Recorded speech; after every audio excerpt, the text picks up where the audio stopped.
Efendim dert bolubam geçer söze canından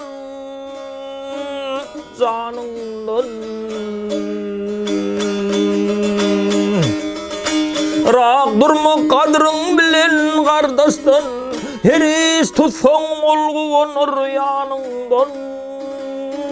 daşımdan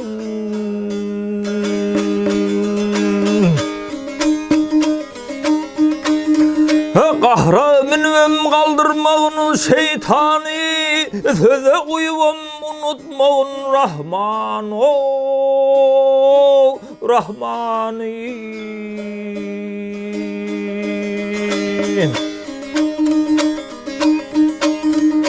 Kesse aklın yaxşı bilen yamanı her bir söze dolup taşma kanından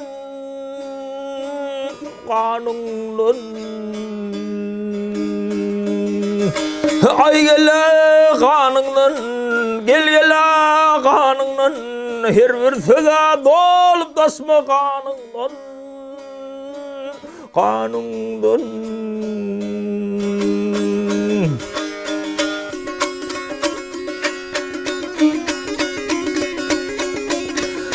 Aho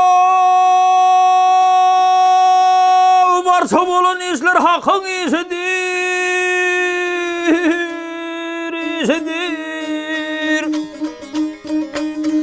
Ona ten vermeyen akmak kişidir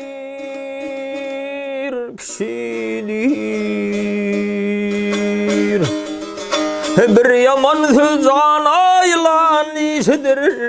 Soksa zehrin azan çıkmaz ininden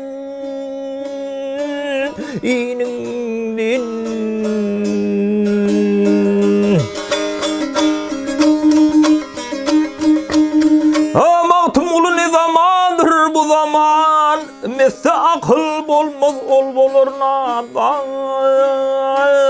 Gel nadan Cayın tapsa karınca deyip pes düşman Arslan olvam el götürmez şanından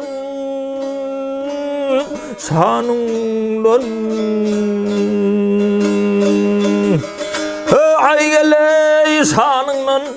gel gele şanından Arslan olvam el götürmez şanından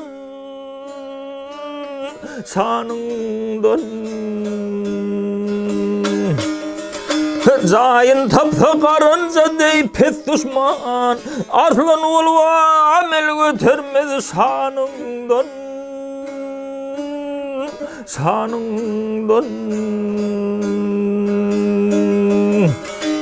Ay